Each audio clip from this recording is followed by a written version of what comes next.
Hi, and welcome to Experience Points by University XP. On Experience Points, we explore different ways we can learn from games. I'm your host, Dave Ang from Games-Based Learning by University XP. Find out more at universityxp.com. On today's episode, we'll learn from Dr. Janna Kellinger. Dr. Kellinger, a former high school English teacher and now a professor of education at UMass Boston, fully integrates games into her teaching. Her book, Up Your Teaching Game, guides educators in designing story-based curricular games. She highlights her Coding for Non-Coders game, where students code to stop tech thieves. Inspired by Myst, she champions games-based learning. Janna, welcome to the show. Thank you for having me, Dave. Great. I'm glad that you're here. One of the questions I always like to ask people, because I think this is probably one of the more interesting questions to ask at the very beginning, is your journey into games-based learning. So my first question for you is, you've been using games in your teaching since your time as a high school English teacher. What inspired you to take the leap from traditional instruction to fully integrating games-based learning into your courses? Oh, thank you for asking. As you mentioned, I take inspiration from the video game series Myst. When I was teaching high school, I started playing the Myst adventure games and was really surprised at how immersive they were, but also by how much I learned. Learn new languages, learn new content, learn new strategies, new ways of thinking. Meanwhile, as a high school English teacher, I was using games in my teaching, but it was more like one-shot recall games where students, the games were reinforcing the learning, but weren't about the learning itself. So for a while, this kind of percolated in the back of my mind. Like I felt like I could be doing more with my teaching. But it wasn't until I became a professor and I had more time to think, because Mhm. anyone who's been a high school teacher knows that it's nonstop. Mhm. And at first, my thought was that video game designers should have educators contribute to the content of the video games. Mhm. Then I realized I was thinking about it all wrong. It's really the educators who need to learn from the video game designers, right? Because kids were going home and spending all their time playing video games willingly, like willingly learning from video games. And especially when video games got hard, right? If Mhm. a video game was too easy, they would give it up. Whereas with my homework, they were, they do it because they had to, but Mhm. that was about it. Um, so so I had this epiphany. Educators need to really learn from video game designers. But as with all my good ideas, I quickly learned it was not original to me. Mhm. And I stumbled across Mark Prinsky's work, Don't Bother Me, Mom, I'm Learning. Mhm. I got the opportunity to see him speak. And that really started the wheels turning in my head. And then I went to a conference where there was a presentation by people from who designed games for reacting to the past, Mhm. which is at Bernard College. They designed courses, history courses that were semester-long games where the students would role play the different historical figures through the different historical events and so forth. And that's what really turned on the light bulb in my head that your whole class could be a game. Mhm. So I attempted this with my educational technology class, and I'll have to admit that my first attempt was way too Mhm. I mean, it was just way overly complicated. Mhm. And I've learned a lot of lessons along the way, which I discuss in my book, Up Your Teaching Game. Nice. Well, thank you for sharing your background. I appreciate it. Jenna, you brought back a lot of memories for me, actually, because I really remember playing Myst at the very beginning. But for those of us that are listening that may not be familiar with the game, could you summarize like what happens in Myst quickly? Sure. So, Myst is a story. It's an adventure game where you have Mhm. to solve puzzles. You end up on an island. You have to kind of figure out why you're there, what you're doing there. You run across these video journals. Mhm. There's this whole storyline of these two brothers, and they contradict each other. You have to figure out which brother to believe. But meanwhile, you're solving these puzzles and uncovering these clues to find out more about the background on this island, and then you actually travel to other worlds, and each world has its own unique aspect to it. So, for example, there's one world where all the puzzles are audio. Mhm. All right. Thank you, Jenna. I realize that it's not a game that I think is replicated a lot right now in the current Mhm. like zeitgeist of different games. I think that one thing that is really interesting and I think appropriate is that in Myst, you're playing the protagonist that's trying to find the way around and trying to determine which brother they can believe and which brother they can't. And it's kind of reminiscent to I think a lot of people's educational journeys. I Mhm. see a lot of parallels between Mist and your educational journey and mine as well. So, I think it's appropriate to be on a show talking about games-based learning and really referencing a game that is about discovery for the protagonist Yeah, and about us as well. that's Um, a good way to put it. Yes, it's discovery learning. Yes. so the thing really want to get into here with the second question, I think this is very appropriate for a lot of people that work in higher education, like both of us. But it's about game mechanics and asynchronous online learning. So I know that if you're listening to this podcast, you're probably already familiar with games and probably already familiar with games-based learning. But I think that designing asynchronous online games presents like a pretty unique challenge. So, according to you in your own practice, what are some key game mechanics that work particularly well in an asynchronous learning environment?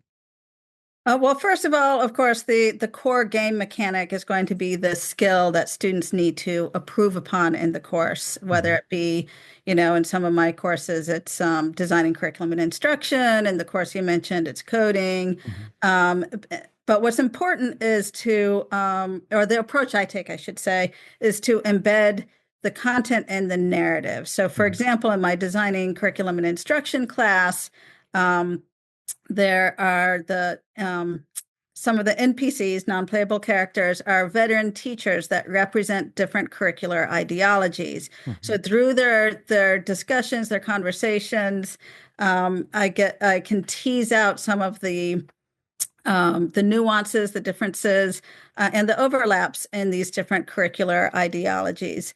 But it's also important to embed the assessment in the narrative as well. mhm, For example, in this class, as part of the job interview, students have to take a quiz on professionalism, and one set of questions has kind of case study examples where if they answer it wrong, then they learn about FERPA, which is the Family Educational Rights mhm, Privacy Act. If they violate that, they get, they have to they fail. They have to start over again.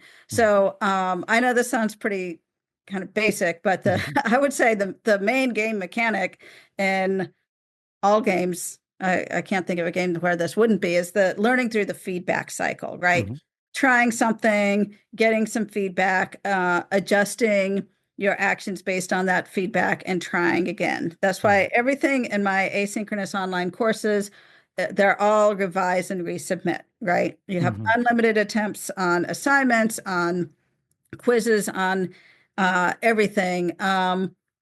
And what I found is I've had to troubleshoot a good problem, which mhm, is that my students want to keep going. They've used words like addicted and hooked onto my class, which I mhm, never thought that I would mhm, have students saying that about my class.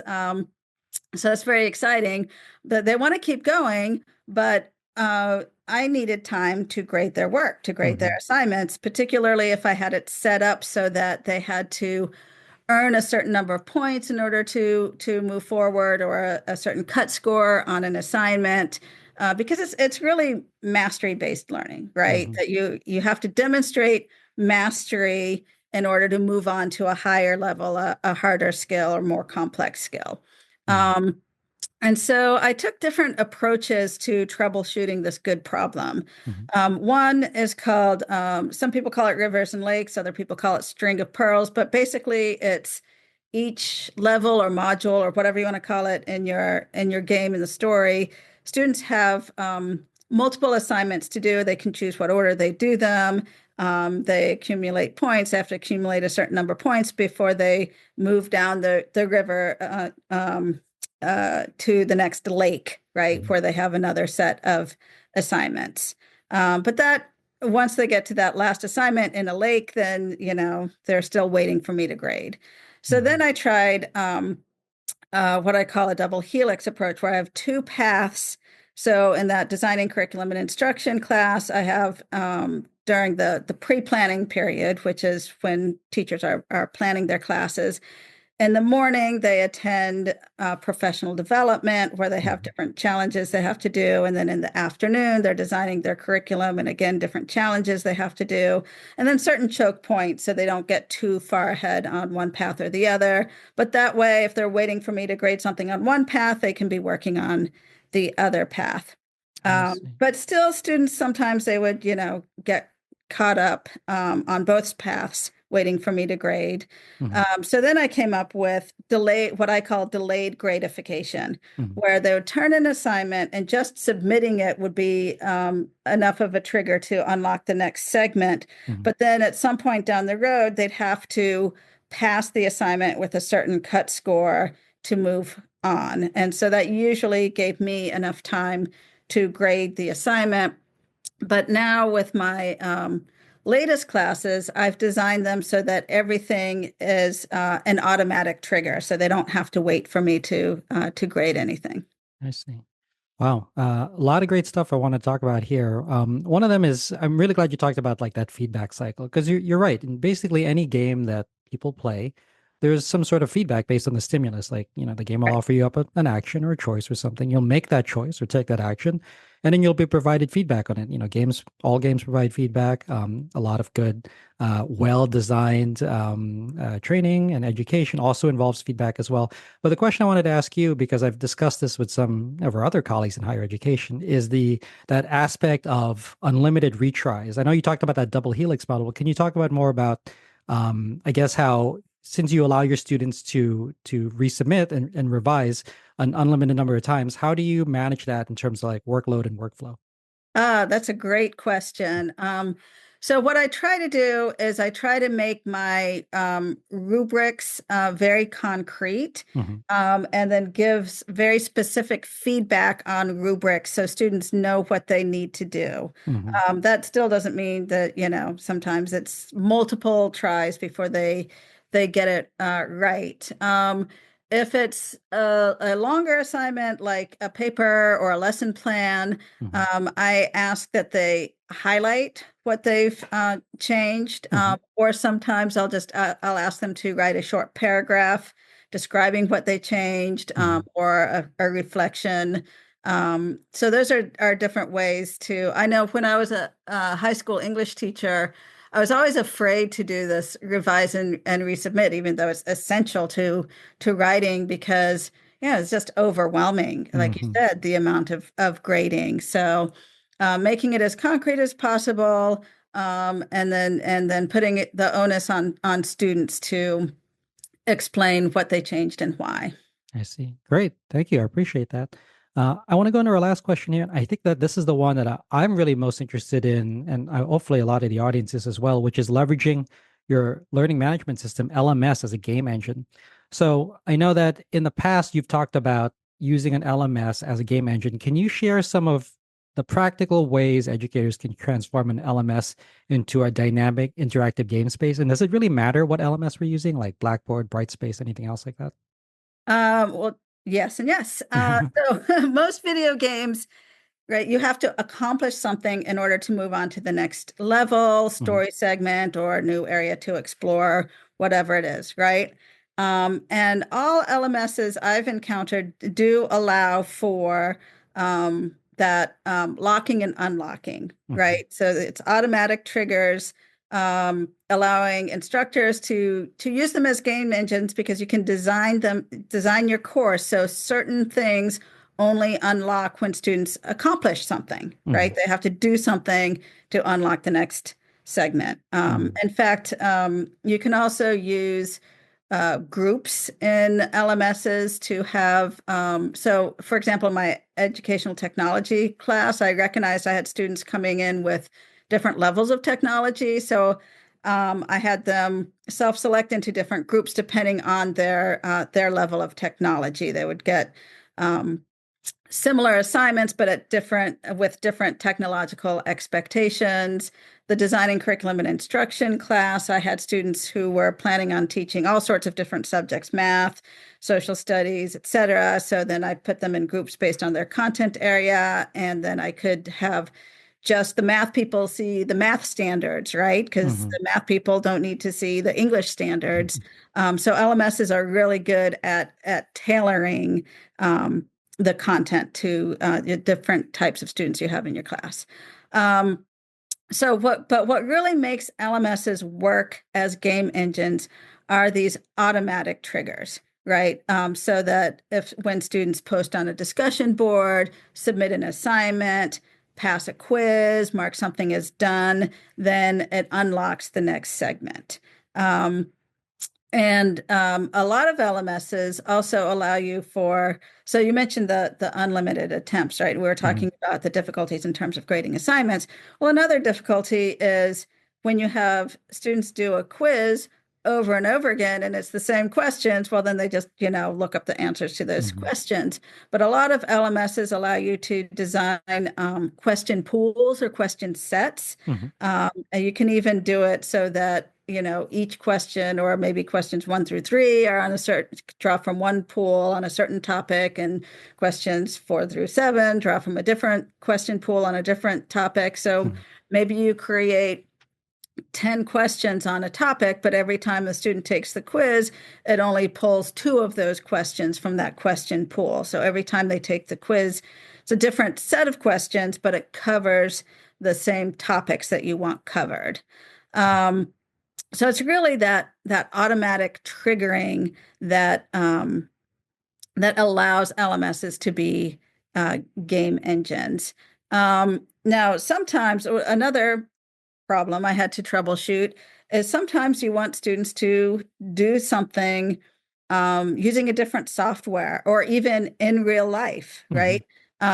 And of course, different softwares don't talk to each other, don't necessarily talk to the LMS, right? So what I do, what I call out of bound activities, Mm-hmm.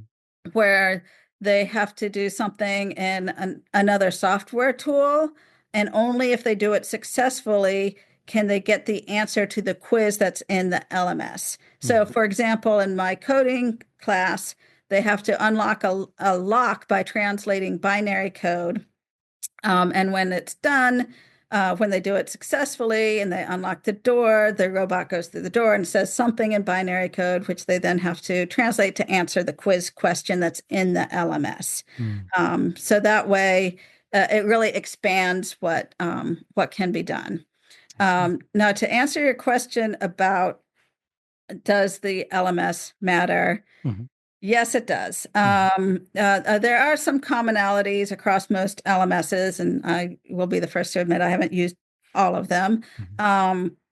But the affordances and constraints really depend on the LMS. So, for example, I've found that Blackboard is better at choose your own adventure, branched narrative games, Mm-hmm. because you can use adaptive release on individual items.